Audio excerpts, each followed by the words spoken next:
हिंदी में यूपीएससी की तैयारी से संबंधित प्रोग्राम्स को देखने के लिए सब्सक्राइब करें study IQ IAS Hindi. Hello students, क्या आपने कभी सोचा है कि देश की आधी संपत्ति सिर्फ 1687 लोगों के पास है? यानी कि भारत की पूरी आबादी लगभग 140 करोड़ लोग अगर तराजू के एक पलड़े पर खड़े हों और दूसरे पलड़े पर खड़े हों 1687 लोग, तो तराजू लगभग बराबर रहेगा। यानी कि यह सिर्फ एक आंकड़ा नहीं है, यह उस भारत की कहानी है जो दो हिस्सों में बंट चुका है। एक जो रॉकेट भेज रहा है चांद पर, और दूसरा जो आज भी रसोई के गैस के सिलेंडर के दाम गिन रहा है। हुरून इंडिया रिच लिस्ट 2025 आ गई है। उसने वो सच्चाई दिखाई है जो रोज हम महसूस तो करते हैं लेकिन देखना नहीं चाहते। इस रिपोर्ट के अनुसार सिर्फ 1687 लोगों के पास देश की कुल संपत्ति का आधा हिस्सा है, जिसमें शीर्ष पर हैं मुकेश अंबानी। मुकेश अंबानी जितनी कमाई करते हैं उतनी आम भारतीय की औसत आय से लगभग 46,500 गुना ज्यादा है। यानी कि आपकी एवरेज एनुअल इनकम से कहीं ज्यादा है, 46,000 गुना ज्यादा है अंबानी की इनकम। अब जरा सोचिए, एक तरफ एक व्यक्ति है जिसकी कंपनी मिनटों में कमाई जितनी करती है उतना एक सामान्य भारतीय परिवार साल भर में नहीं कमा पाता, और दूसरी तरफ है वह भारत जो आज भी अपनी शिक्षा, स्वास्थ्य और रोजगार के लिए संघर्ष कर रहा है। यह असमानता केवल आर्थिक नहीं है, यह सामाजिक और नैतिक प्रश्न भी है, क्योंकि जब कुछ लोग आसमान छू रहे हों और बाकी देश की जनता जमीन तक पहुंचने की भी कोशिश कर रही हो, तो देश की आत्मा दो हिस्सों में बंटने लगती है। और आज का सवाल भी यही है कि क्या भारत अपनी विकास यात्रा में अब इंक्लूसिव ग्रोथ पर की राह पर है या केवल और केवल एक्सक्लूसिव प्रॉस्पेरिटी की ओर बढ़ रहा है? आज हम एक ऐसे भारत बना रहे हैं जहां चंद परिवारों की ऊंचाई से पूरे समाज की गहराई को नापा जा रहा है। मैं हूं डॉक्टर पंकज मिश्रा और स्टडी IQ IAS हिंदी के इस प्लेटफॉर्म पर आपका स्वागत करता हूं। आज हम चर्चा करेंगे भारत के विकास की, और उस विकास की जिस विकास ने असमानता को बढ़ाया है। आज हम समझेंगे कि कैसे 1687 लोगों के पास आधी संपत्ति पहुंच गई। क्यों ये संख्या सिर्फ आर्थिक नहीं बल्कि नैतिक और राजनीतिक दोनों चेतावनी है, और यूपीएससी के नजरिए से इस असमानता का अर्थ है भारत की आत्मा पर सवाल। तो शुरू करते हैं आज का वीडियो। बहुत इंपॉर्टेंट लिस्ट है, और ये लिस्ट आई है टॉप 10 इंडियन रिचेस्ट इंडियंस 2025 की, जिसमें मुकेश अंबानी ने टॉप किया है, नंबर 1 स्पॉट पर हैं, और शाहरुख खान जैसे लोग भी इसमें आ गए हैं, इस लिस्ट में शामिल हैं। वीडियो को शुरू करने से पहले मैं आपको अपना टेलीग्राम चैनल बताता हूं, यूपीएससी मेंटर पंकज सर। इस टेलीग्राम चैनल को ज्वाइन कर लीजिए, क्योंकि यहां पर आपको मेरे सारे वीडियोस के लिंक मिल जाएंगे, और इसके साथ साथ जो भी आपके करंट अपडेट्स हैं, जो भी आपकी क्वेरीज हैं, वो भी मैं यहां पर सॉल्व करता हूं। आगे बढ़ते हैं। रिपोर्ट क्या है और रिपोर्ट क्या कहती है? हुरून इंडिया एंड M3M एक कंपनी है गुरुग्राम की, जिसकी जो स्पॉन्सर है, टाइटल स्पॉन्सर है हुरून इंडिया की इस रिपोर्ट की। हुरून इंडिया रिच लिस्ट 2025 जारी करती है, और इसमें भारत में अमीरों की एक पूरी सूची जारी की गई है।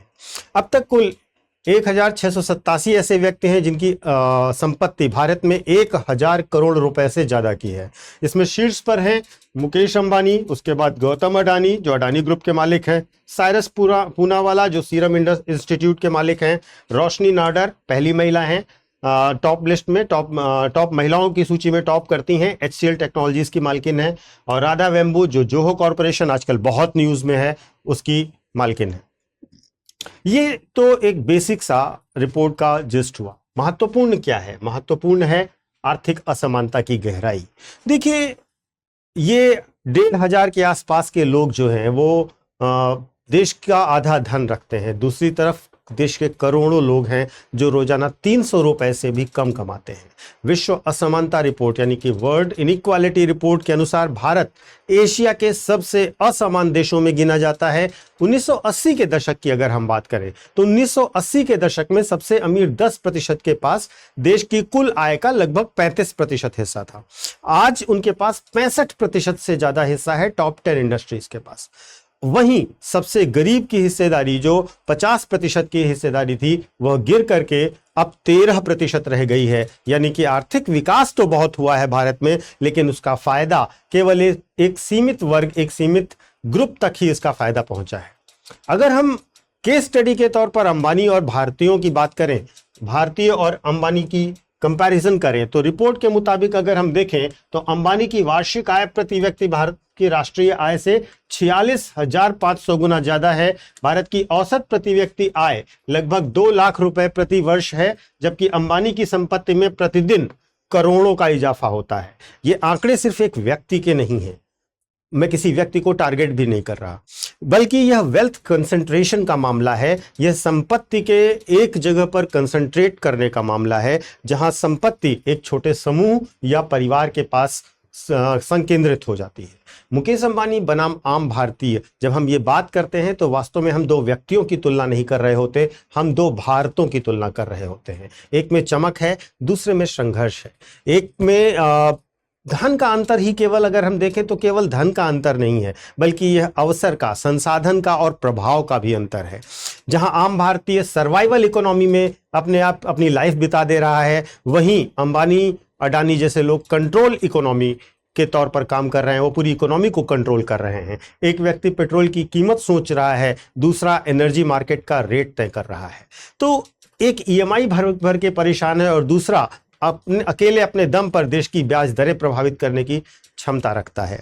एक मोबाइल रिचार्ज कर रहा है और एक इंटरनेट रेवोल्यूशन ला रहा है, यानी कि एक भारत जी रहा है और एक भारत में चला रहा है। तो देखिए, ये वेल्थ कंसंट्रेशन बहुत बढ़ रही है और ये वेल्थ कंसंट्रेशन बढ़ना कहीं ना कहीं उस इक्वल अपॉर्चुनिटी के, अवसर की समानता के सिद्धांत की मूल भावना के अगेंस्ट है।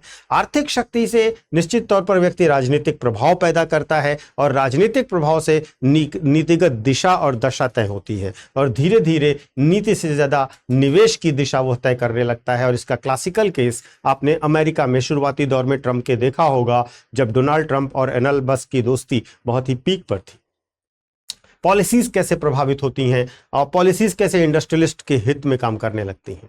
तो ये तो एक बेसिक एनालिसिस थी जो हमने आपको बताई। इसके साथ साथ हम यह भी देखेंगे कि इस रिपोर्ट के हिसाब से कौन से शहर और कौन से सेक्टर हैं जहां पर बहुत ज्यादा अरबपति पाए जा रहे हैं। हुरून लिस्ट बताती है कि भारत में अरबपतियों का सबसे बड़ा ठिकाना मुंबई है।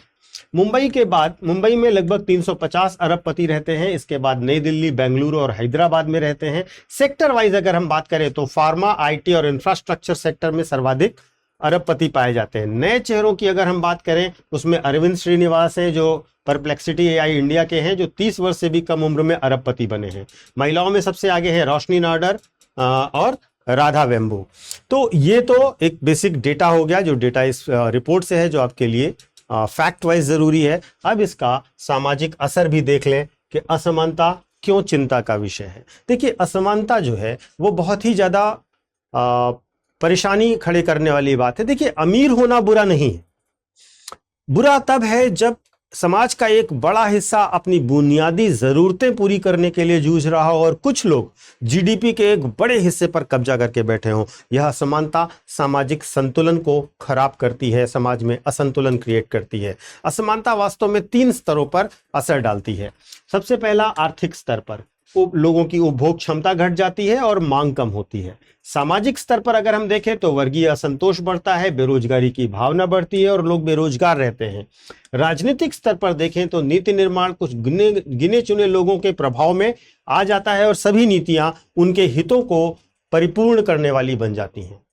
तो इस पूरी एनालिसिस से अंत में बस यही सवाल है कि क्या हम एक अमीर भारत बनाना चाहते हैं या हम एक समान भारत बनाना चाहते हैं। 1687 लोग अगर देश की आधी संपत्ति रखते हैं तो यह सिर्फ आर्थिक नहीं, एक नैतिक चुनौती भी है। और हुरून रिपोर्ट हमें एक चेतावनी भी दे रही है कि अगर विकास का फल कुछ हाथों तक सीमित रह जाएगा तो बाकी भारत सिर्फ दर्शक बनकर रह जाएगा। इंक्लूसिव इंडिया तभी बनेगा जब विकास का फायदा हर वर्ग तक पहुंचे, समाज के हर समूह तक पहुंचे, दबे कुचले और पिछड़ों तक पहुंचे। देखिए, यह वीडियो सिर्फ एक रिपोर्ट को बताने के लिए नहीं था, यह रिपोर्ट आपको यह समझाने के लिए भी था और आपको यह समझ वहां तक ले जाने के लिए भी था कि भारत का भविष्य इंक्लूसिव होगा या एक्सक्लूसिव होगा। यह हमें तय करना होगा कि हमारा हर युवा किस तरीके से संसाधनों तक अपनी पहुंच सुनिश्चित करेगा। आज जो यूपीएससी की तैयारी कर रहा है, कल जो नीति बनाएगा, जो समाज बनाएगा, हर वो बच्चा इस बात को समझे कि संसाधनों तक सबकी पहुंच समान रूप से बहुत इंपॉर्टेंट है।